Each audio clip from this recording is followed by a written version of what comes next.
So I click on so many buttons and they don't work. And I finally had to give up on Facebook. I kept waiting for it to go live and waiting and waiting and waiting, and it just wouldn't do it. So Well, there goes our entire audience of one. that's right. All right. Good morning, everybody, to the All About Nothing podcast, kind of daily show. I am Barrett Gruber, host of the All About Nothing podcast with Zach King, and you can find me on social media at Barrett Gruber. With me is Bill Kimler, host of Black, White, and Blue in the South with Dr. Jameel Brooks. Follow him at politicalbillsc. Political Bill SC, mother of pearl. I even have it written down. I know what the issue is. We discussed it last week. Politically speaking, political Bill. You can just call me Mother of Pearl. Let's make it different. That's going to be common enough, I guess. How are you? Did you have a good weekend? Good. Still riding high off of our last podcast episode about the 9/11 diversion to Gander. We missed our recording session on Sunday, which is when we normally record, is every other Sunday. Jameel's kid had an injury, and I say kid, the guy's like 25 years old. I mean, he's a grown man, but blew his knee out. Oh, goodness. And Mama went up there to help take care of things, help with getting MRIs done, and sports injury. Kid's an athlete. So we weren't able to record Sunday. We're going to record tonight. Okay. But it is going to be, and I've warned her to get a fresh pot of coffee, bring a big thermos, because this is going to be an epically long recording session. We are going to focus on one topic only, and that was the 21-hour House budget debate in South Carolina that took place 2 weeks ago. Is it her birthday? But I got to tell you, I've watched all 21 hours of this thing. Yeah. I actually sat and watched it. It took place over the course of 3 days. And it was some of the most fascinating drama, backbiting, backstabbing, eye gouging, Real Housewives pales in comparison to the drama that I saw on the State House floor. And I was able to glean so much material from those 20 hours that it's going to make for a really good episode. So I'm looking forward to recording that tonight, but this may be our first 2-hour plus episode when we finally do get to drop it.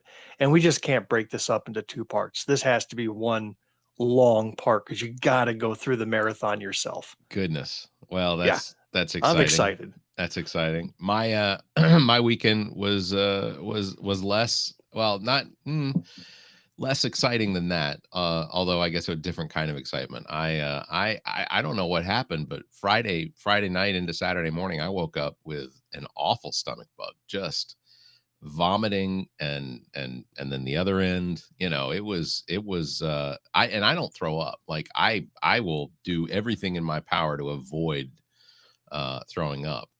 I did test for COVID. I did not pass the test, or I guess I came out negative. So it wasn't COVID. But just a weird, like, I couldn't think of anything that I had eaten. I hadn't really come in contact with anyone within like 48 hours prior to that I would. So you and the John doing your business, and the kids are out there like, Daddy, why is RFK Jr. in there chatting with you? It was. Why are you in there with another guy? It was unpleasant. It was unpleasant.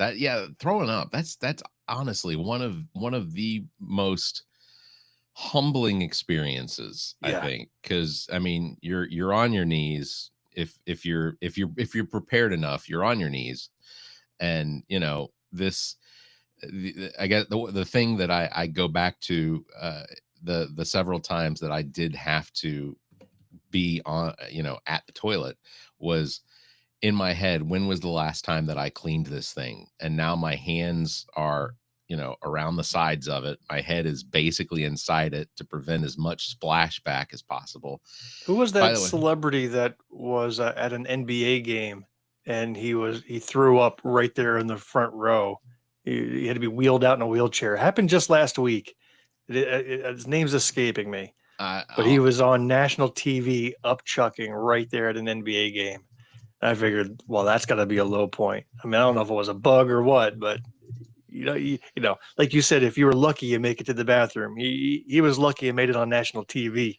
Oh, let's see. It was poor Tracy Morgan. That's what it was. Tracy Morgan. Yeah, Yes. New York Knicks game at Madison Square Garden. He became ill and vomited courtside, causing a delay in the game. Oh my gosh. I love Tracy Morgan too. Like I feel like Tracy Morgan isn't intentionally funny. Like I know he's putting in the work, but like he Oh, to you're me he thinking this just was a seems bit? no, You think? oh Lord. Look. First of I was all, gonna say, man, the guy's committed to his craft. it was the Knicks and the Miami Heat. I don't think anyone's looking to delay any game for any sort of any benefit to either one of those teams. But now I'm sorry. Hold on a second. I'm getting a text. Oh, Pete Hegseth wants Marco Rubio to pick up some beer on the way to Canadian invasion talks. I don't know why I'm getting that, but all right. I'm sorry. Go ahead. You were talking. Yeah, no, let's discuss that a little bit. I feel like if do we have to? I mean, I've been on this thread of his since inauguration day, and well, maybe you have some insight then, because I am curious as to how. First of all, what is the application that Pete Hegseth, whatever, I can't say his damn name. What is the app that he and I guess some of the other people that he's communicating this information with? It's called Signal. Signal. Yes. And this is not an authorized app by the federal government for security reasons. This is not a secure app. No, and I think it's a gay dating pickup app, to be quite honest. It's that's what I thought it was. No, I'm kidding. I use Signal. I'm on a couple of different Signal groups. Supposedly it's chatting and messaging with security. Okay. So it's completely encrypted front to end, potentially. I mean, that's what the claim is, but I've gotten so used to the fact that these claims always end up being proven false at some point. Sure. You know, they're hacked or left unsecure or something. So, but the thing is that when they're discussing national security issues like, hey, we're about to go bomb a foreign territory, you don't do it over a mobile app, regardless. Yeah. You're in a room, you're on secure lines, you're in wall-proof areas. You get into, I guess that's what they call a SIF, which is a specially designed secure communications protocol. Right. Nope, they're just going to be using, freaking Facebook Messenger to chat with each other and talk about. Oh, and the best part is there's this one guy, Mike Walls, I think his name is. He's a security leader there underneath Hegseth. Yeah. He's using emojis, Yeah. Oh shit, hold on. Another one's coming. Mike Walls just sent emoji with beer and an eggplant. What's that about? We may not know what that's about, but I'm sure that has some inner meaning. I don't remember what it was. I saw something on Facebook and I had a reaction to it because I didn't understand what this series of emojis. I think I had something. I may have been like a birthday, like somebody said happy birthday to me, and they did a series of emojis, and I looked at it, and it had like the Pisces. I got it. I'm March 17th as Pisces, and I picked up on some of it, but some of it didn't make any sense, and I literally had to ask them what it was that those strung together, what the meaning of it was. And she responded back and she goes, "Oh, I think I put my phone in my pocket before hitting submit or whatever. And so you just got a bunch of random emojis."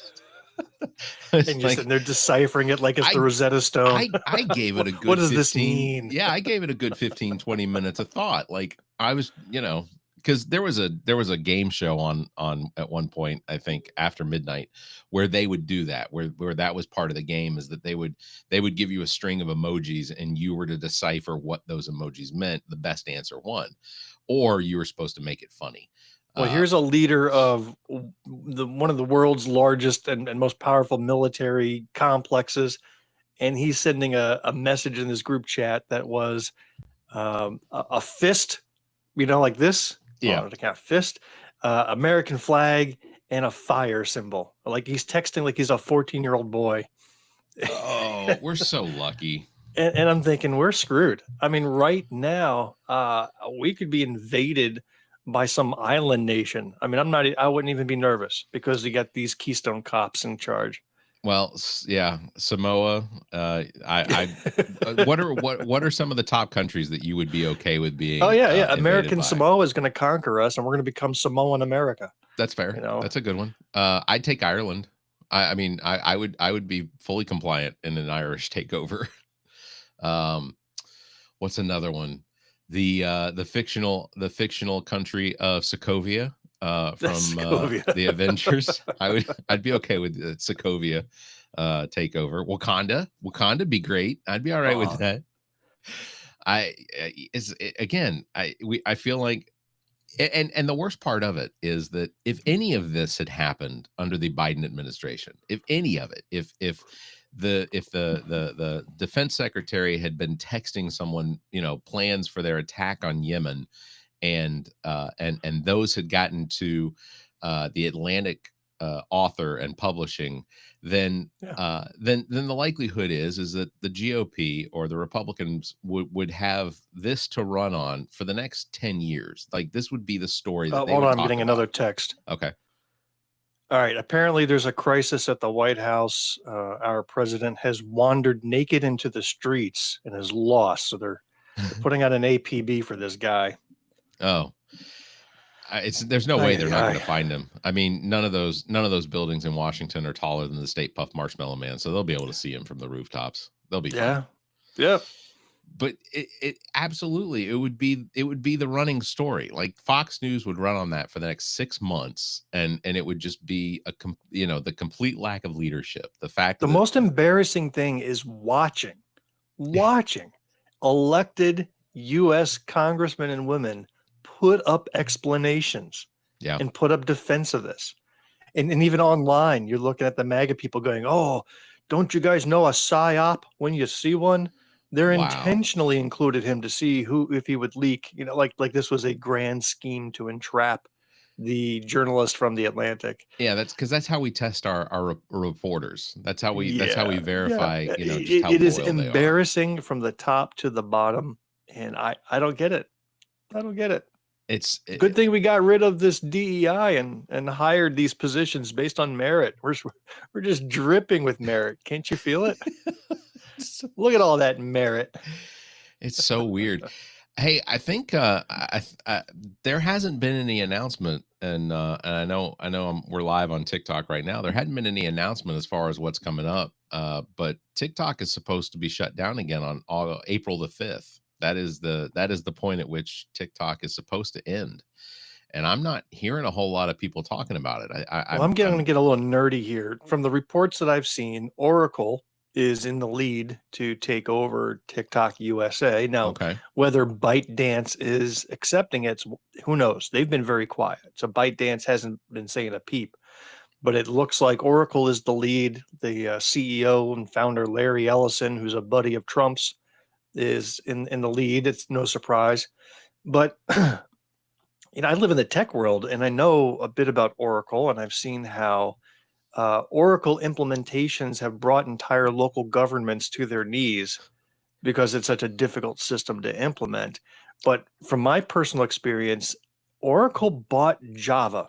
Now, Java was like the hottest programming language, came out in the early mid-90s, and it was open source, and it kind of launched a whole new generation of software development. Then Oracle bought Java. I don't know how you bought open source, but they bought it, closed it, and basically ruined it. And now people have to pay licenses for the Java runtime environment. And there still is an open source fork, but Oracle is not considered a good guy by any stretch of the imagination. I can only imagine what they're going to do to TikTok. Oracle was weren't they responsible for Open Office? Wasn't that wasn't that one of their big, or was Open Office Oracle, or was that somebody else? Because that's a good question, because I do remember something happening to Open Office, and then it got forked into another branch called LibreOffice, which is what I actually use at home. Yep. But I don't know what happened to Open Office. Maybe it was Oracle too. I don't remember that. I'm just looking it up, but I thought that Open Office was Oracle, and then and honestly, that's what, because I was too young, not making that much money, and I couldn't afford to purchase Microsoft Office. So that was, what I had available was Open Office, and that's what I used. Geez, I still do it today. I'm still poor, but I just don't want to. For what you use it for, you only use about 5% of the functionality of Office anyway. So there really is no need to go all in and buy the Microsoft Office suite just so you can whip up a Word document here and there. Oh, well, there's also Google Docs and exactly. It's everything. There's too much availability of things that work in conjunction with Microsoft. A random question. Mm-hmm. If Google Docs were to go down, let's say that somebody nuked Google headquarters and everything was lost, how screwed would you be? I wouldn't.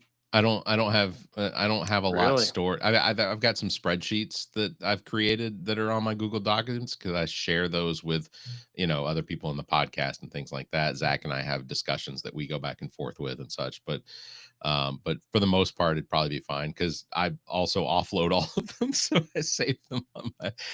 I have a little thumb drive that I still use. People, I don't think people understand just how devoted I was to having a hard piece of medium that stored some of the data that I have.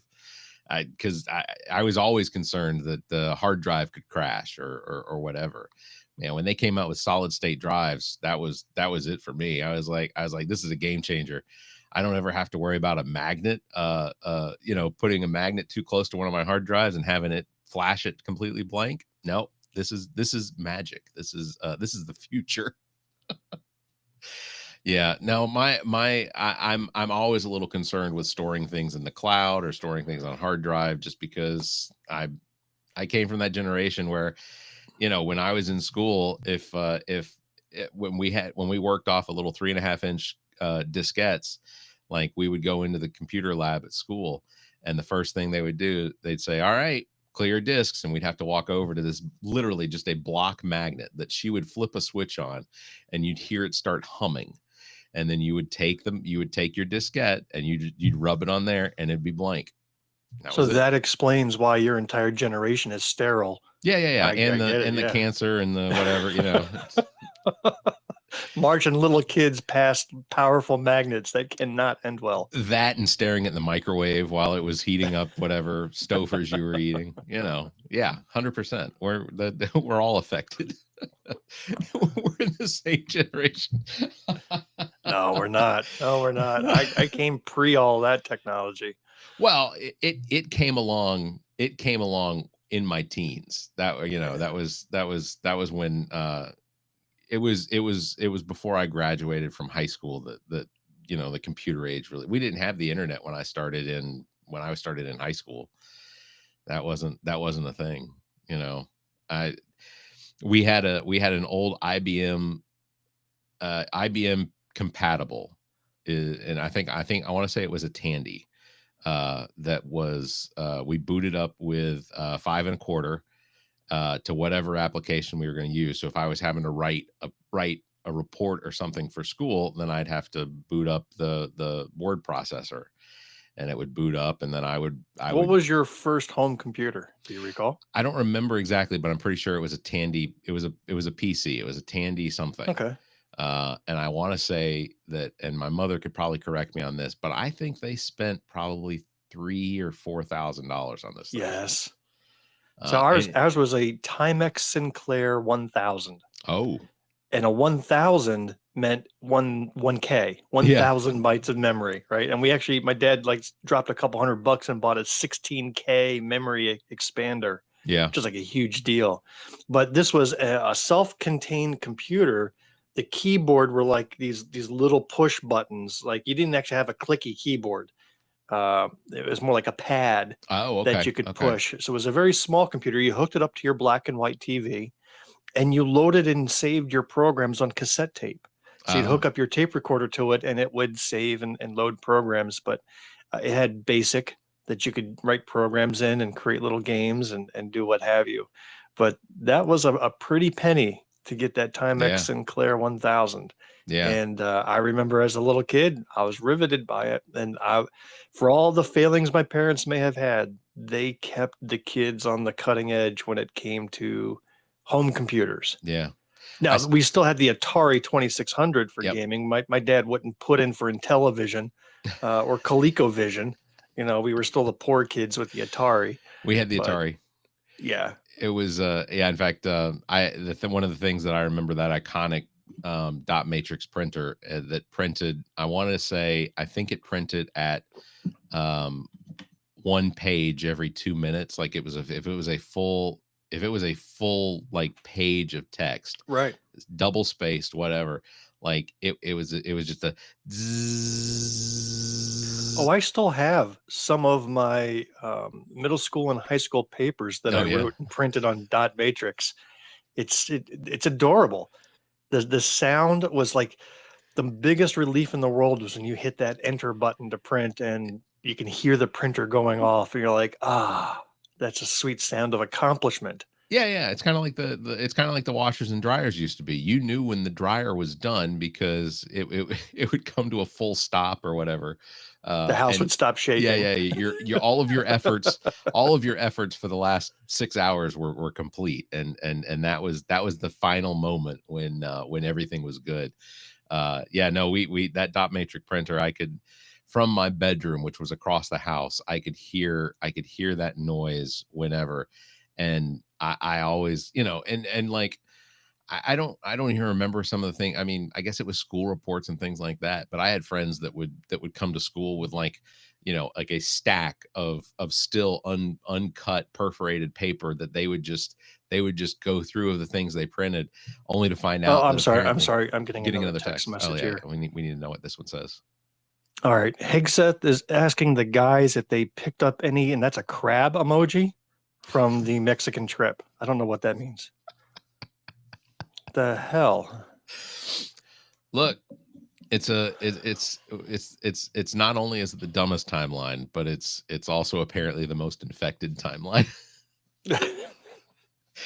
I mean, you got Pete Hegseth. Okay, I said it right the time. Okay, Pete Hegseth, who was the weekend announcer, or a weekend announcer. It makes him sound like he was a legitimate whatever Fox morning news, Friends, whatever program on the weekends for Fox News.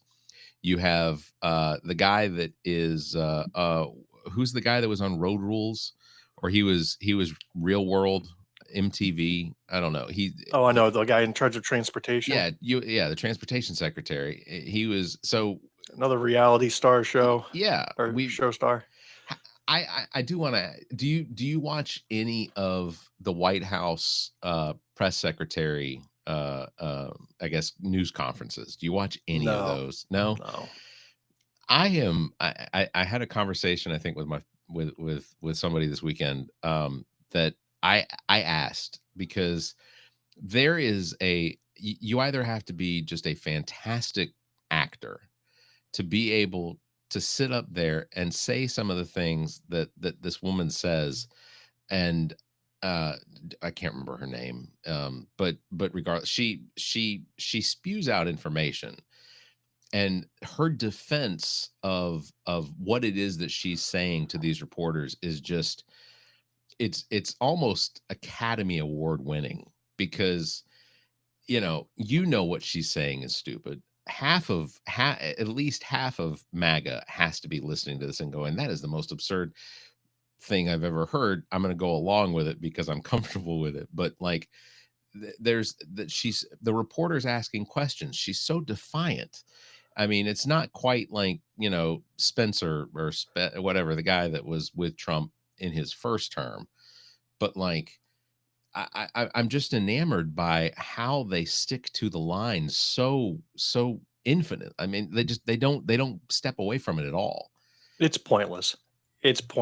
I mean, I miss watching The West Wing when those press corps conferences and the press secretary speaks. It was powerful. Yeah, like it meant something, and you could tell, at least the way the script was written, that there was good intentions behind it, and there was always a balance of giving too much information versus just the essentials. But you're right. This is just a clown show at this point. There's no useful information to be gleaned from any of those press conferences. And so you hire a 20-something-year-old actress. You just train her to go up there and issue bullshit with a straight face. And okay, so she's mastered that craft. But why watch it? Why would the press even show up to that? What point? There is none. There's not going to be any point here for the next 3 years. Yeah. Caroline Levitt. That's what her name is. Caroline Levitt. Forgettable. I'm going to forget that name as soon as we hang up. I don't blame you. I have you seen, and I'll just ask this before we get wrapped up here, unless you have something else. But I'll just ask this: have you seen the video of and it seems to be making its rounds again? I know it made its rounds during the campaign of Donald Trump and how it is that he does his Truth Social posts. Like, he's actually the one behind them, and he's the one that. But he has someone that is actually dictating them as they're going, and as he's like, anyway, he was watching a Kamala Harris speech, and as she was giving her speech, he's sitting on his plane with this individual that's actually typing out the True Social posts, and it's at one point I think that in my head I thought, oh, he's just sitting on the toilet, because that's the joke. The ongoing joke is that he just sits on the toilet and mad tweets. But the realization of this video is that he's not sitting on the toilet. He's actually sitting watching whatever it is he's watching, and he's mad tweeting that, or mad truthing that way, but that he has someone there that's actually typing it all in for him. And someone made the suggestion that the reason that is because even as a 78-year-old man, he still doesn't know how to use a computer. And part of that is evident in just how a recent interview went with someone that was asking, what is Barron Trump thinking about doing for his future? Is he going to think politics or his technology, whatever? And Trump said, computer. He's real good with computer. He said, I can walk away and he'll close the computer, and then I'll walk back in the room and he's got the computer open and it's just on. And I'm like, how did you do that? And he's like, mind your business, Dad. And which I'm paraphrasing some of that, but that's almost completely 100% accurate to what was said. And I don't even think my dementiated forefathers would have spewed that out and someone not question it, even if they had been completely diagnosed. I really feel like somebody would have listened to that and go, something's wrong here. Like, what do you mean compute? He wants to technology, politics, business, whatever. Computer. He really likes the computer. I don't know. If any of your kids have ever said, hey, when I grow up, I want a computer. I want to do computer. Like, would that have been shocking? I'm trying to think of what the corollary would be to somebody like me and something my kids could do. And I can't think of anything either of my kids could do that would have me stunned in disbelief. Like, that was magic. Wow. You bought something on Etsy. Wow. How did you do that? Like, I have no idea what it is they would do that would impress me. It doesn't, nothing. Yeah. So, I think, I have to assume that Barron Trump is probably above average intelligence. I don't think there's any reason to think he's not.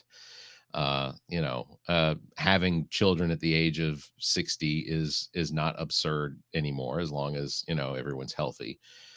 So I wonder if part of, I do often wonder, and the sitcom that will come after these last, these 4 years end has got to be, retired Donald Trump, and Barron Trump having to host his father till the end of time. I think I'd be entertained by that. Okay. Bill is silent. Each his own. Yeah. No, look, you let me write the screenplay for it, and I'll take care of that. The opening theme song, obviously. Oh, hold on. I'm getting a text message. Oh, one more text. Oh, this is Hegseth saying, wow, that show bombed. We should take some lessons on how to do our own bombing. Well, that was kind of clever on his part. It's kind of clever. Thanks for watching. Thanks for watching, Pete. We really appreciate it. Yeah. All right, that's going to wrap it up for today. Big thanks for tuning in. Don't forget to follow me at barrettgruber and Bill at politicalbillsc. You can catch us live every Tuesday and Thursday at 5:30 Eastern, because apparently sleep is not really that important to us. So until next time, you all stay safe, be kind, and keep your hands to yourself. Bill, anything? Last thought?